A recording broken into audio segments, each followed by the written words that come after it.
So I was in charge of the activity drama, and drama is something that occurs within the TAISM Middle School once a year. And basically we go through a 3-year rotational cycle. So 1 year we'll do a musical, 1 year we'll do a full-length play, which is usually about an hour and a half, and then the last year we'll do one acts, which are basically 2 45-minute to 1 hour-ish shows. And really kind of the purpose in doing the drama productions are to get, a lot of kids involved. And so last year, for example, last school year, we had 80 students try out for the show. And by the time it was all said and done, we had about 60 students that participated in some capacity. This year, we had 35 students try out for the show, and we once again had about 60 students that participated in some way. So between a third and a half of the middle school are always involved some year or in some way with the middle school drama productions. So that, I guess, would be an introduction into kind of my topic and a little bit about the types of students that it involves. Okay. And I think what Mrs. Cuddy is talking about and what we're all talking about are after-school activities and why we do them. And one reason, or the main reason that we do after-school activities in middle school is to provide opportunities for you guys to be connected and feel part of your school, and that happens in many different ways. What I'm going to talk about are the regular after-school activities that you might see in this hallway or in the MSLC after school that last till 4:30. And those range from types of things like academic support, where you can go get some help with work in a structured environment, or just dropping in your teacher. Or there's lots of clubs like robotics or working with a 3D printer or things like that after school that you get to engage in different ways. And so we want as many people as possible to be involved in those things, and so it's our challenge to try and provide a variety of different opportunities for you, both in classrooms, in libraries, as Mrs. Cuddy mentioned, on stages, or as Mr. Luther is going to tell you about on the sports fields. I'm in charge of the athletic program at TAISM, and a big piece of my job works with the high school, and a smaller piece works with the middle school, and then also elementary school after-school activities. But I'm going to speak about the high school athletics. We have 5 different sports that we do for traveling to SISA. We do swimming and track and field, which includes middle school and high school. And then we have basketball, soccer, and volleyball. And these sports practice anywhere from 2 to 4 times per week. The seasons last about 8 to 9 to 10 weeks long. And then at the end of the season, we have a tournament and we travel somewhere in the region, or outside the region even, all the way over to Kathmandu, Nepal, or Bangladesh, or India, Sri Lanka, and now Jordan, Amman, Jordan as well too. And so some of a big reason we do this as well too is we know that kids need to have other ways to kind of get a chance to meet people and learn some really good skills to becoming a young adult, and sports is a good way for us to reach a good number of the kids at our school. Great, that sounds great.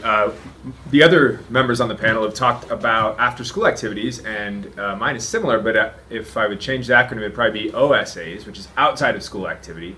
And all of you are familiar with Discover Oman because you're in middle school, and Discover Oman is something that all middle schoolers participate in. And this was your first year in the middle school, but really the idea behind the program, and it's very common with lots of schools, is the idea that learning sometimes there's certain things that you really can't learn as well inside the school walls as outside of the school walls. And so with about 1 week a year, we gear up, and kids in the middle school get sent off to all sorts of different locations in Oman. And we are really fortunate to have a country that can host 9 or 10 different trips and do it in such different ways that everyone gets really unique experiences.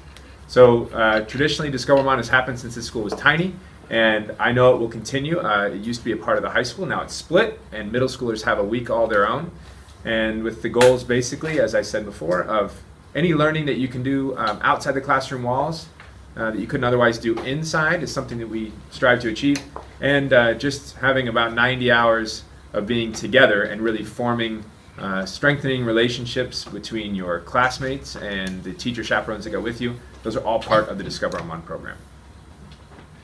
So I guess to kind of kick off our discussion, like one of the things I'm thinking about is just how all of us seem to share this idea in common that there is learning and opportunities and growth that can happen between kids outside of the 8:30 to 3:30 time.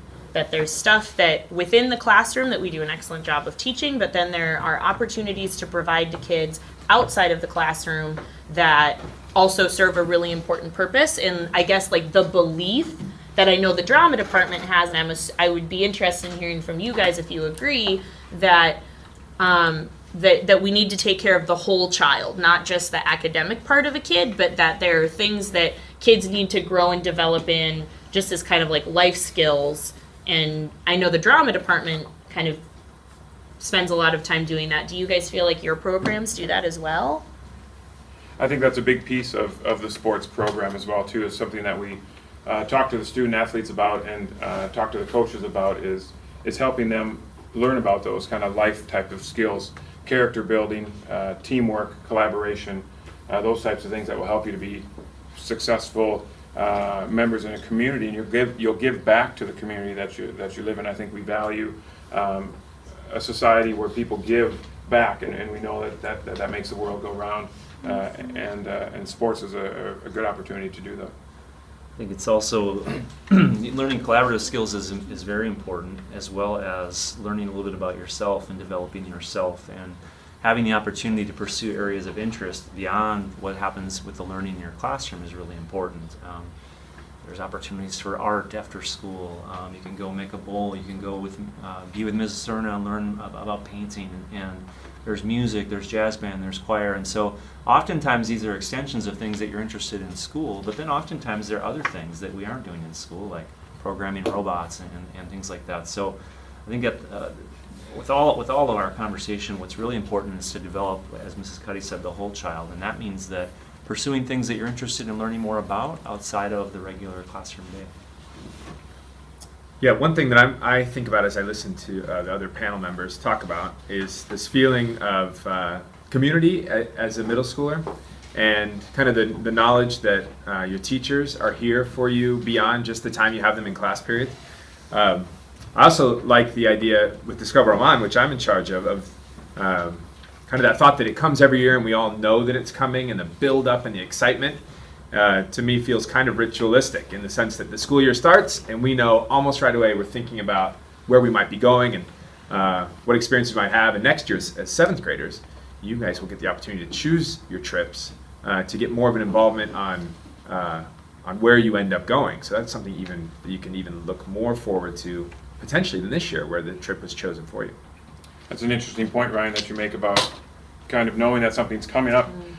We've got the same thing in sports, similar, where we have different seasons throughout the year. And at the beginning of the school year. What seasons are you guys in right now? Right now we're in, we've got girls basketball. No, we've got girls soccer and boys basketball and track and field.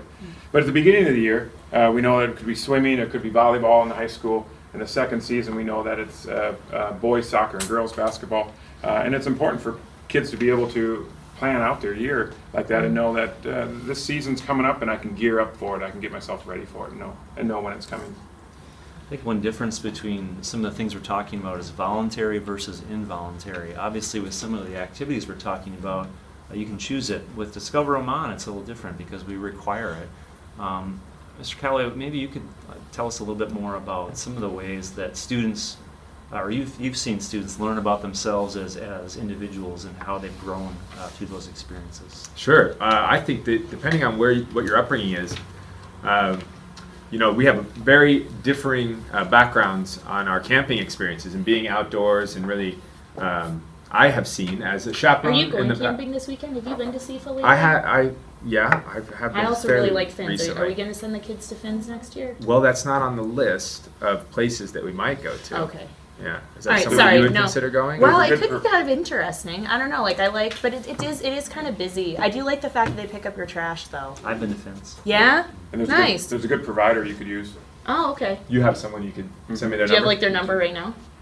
Okay, maybe No, not. not my Maybe phone. not right now. Maybe not right now. Sorry, you were saying so they have to go on these trips, and depending on your upbringing, will depend on how. Sorry. Yeah, sorry. that's okay. Thank you. Perhaps it was a little off I topic. remember now what we're talking about.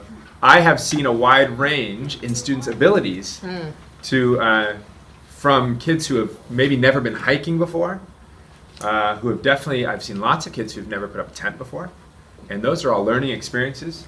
To kids who have been outdoors basically their whole lives, being brought up with their families, they've been doing lots of outdoor activities and know way more about it than I do. So, so the learning opportunities are very personal to a kid's experiences as they've grown up in their families, and I think that's nice. Discover Vermont, we try to provide for all of that. The teachers are there to support the kids emotionally. The guides are there to support the kids physically, and almost without fail, kids seem to have a really nice time on Discover Vermont. We have similar situations where kids are stepping out of their comfort zones. This year we had a boy come up for volleyball in his first year ever playing boys volleyball, and he was just a kid who wants to learn and be active and be with his friends and communicate and cooperate with his peers, and he was able to make the varsity team, the best players that we have. We have another kid out now on the basketball team who's never played basketball before. So here he is as a senior, big, tall, athletic guy playing basketball, and he's really athletic out there, but he doesn't really know a lot of the basketball skills needed. But he's out there and he's ready to take some risks and ready to learn, just because it sounds like something fun to do. He wants to improve himself, and that's just a personal choice that he's made, and these sports give him an opportunity to do that.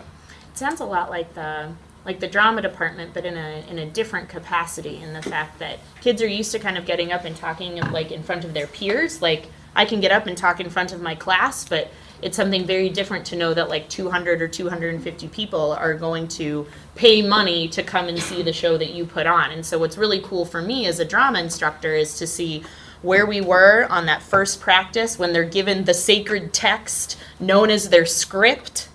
Would I tell them to don't lose it? Like, and where we begin that process and how we read through that first day versus 3.5 months later, the kids that couldn't project, from me to the wall, all of a sudden now can project, in front of 250 people, and I can hear them in the sound booth way at the back. So it's really neat to watch kids that are interested in something and want to try it, but also kids that are really comfortable and want to continue to hone their craft in a very different capacity than out on the sports field, within a production setting. I think one of the great things about our school is its size. Mr. Raup was talking about students who had never played a sport in their senior year. They were playing on the varsity team. Because of our size, kids are able to participate in a variety of different activities, versus in many larger schools, it might be that you have to really focus in on one activity to make that team or make that cast. So that's something I've always been thankful for here at TAISM.